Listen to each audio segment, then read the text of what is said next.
Star Citizen's Alpha 3.14 brings with it the second dynamic event, Ninetales Lockdown, to join with the already existing Xenothreat in offering randomly occurring, open, multiplayer missions for citizens to take on. Over the weekend, NTL was triggered in the PTU, allowing me to take a look at just what to expect. If you want to know what to expect, then grab your towel and join me in the Hitchhiker's Guide to the Verse.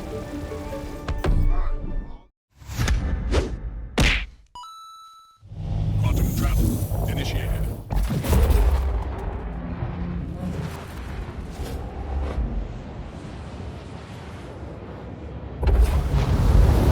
The premise is thus. The Ninetales gang have taken control of the space around one of the Crusader Lagrange points, erecting a quantum enforcement field and attacking any whom they happen across outside of their own associates. You will first become aware of this via broadcasts sent out to all players on the server, advising of possible hostile forces around a station. After some time, another message will play advising that a station has been locked down and requesting civilian assistance. Open your star map, that's the F2 key if you're unsure, and you will notice a unique yellow icon marked Illegal Blockade, advising you where the NTL is located. Players have two options when approaching the event. For those who are more enterprising in their disposition, you will find that certain commodities will have risen sharply in price. I saw medical supplies go up the most, and this affords an opportunity for good profits. Just be sure to take an escort, as you are much more likely to come under attack. There's not really much more to talk about on this side of things.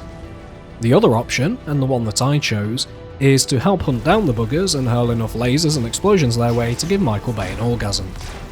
NTL is somewhat simple in its approach compared to Xenothreat, best thought of as the patrol missions and ECN alerts rolled into one, and then fed a rather large quantity of Miracle Grow.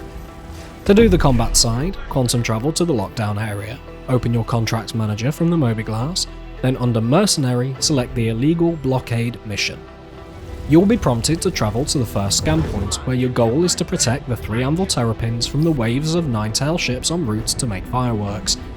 The ships that spawn aren't a huge threat, consisting primarily of Gladius, M50, Cutlasses, and the occasional Valkyrie, and you get paid for each one you destroy. I did this in an Aegis Saber and I had no issues, but just don't bring ballistics. You'll be drier than the Sahara before you can scream, "I got him!" Great kid! Don't get cocky! After the first wave is cleared, you'll be prompted to move to the next scan point and repeat the process all over again. And then once more because video games and threes.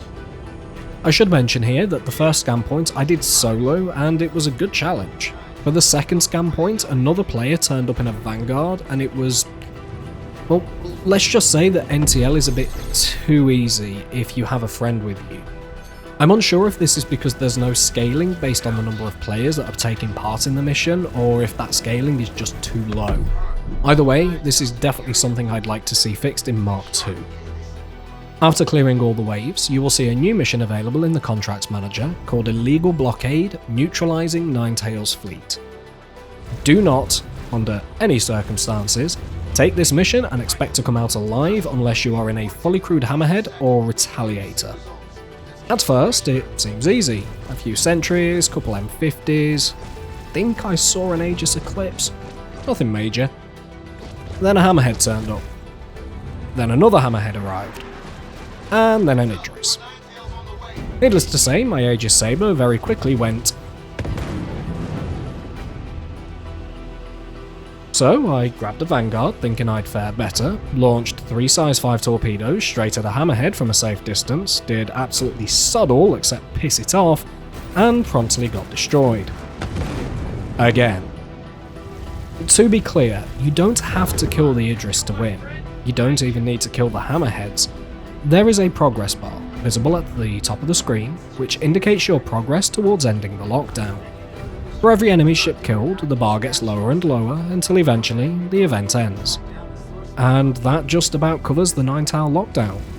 It's not a grandiose, multi-faceted event like Xenothreat is, but it does offer both combat pilots and traders the opportunity to team up and earn a good amount of credits in a short while. It's a nice addition. Leave your thoughts down below, and with that we thank you for watching, and we'll catch y'all next time.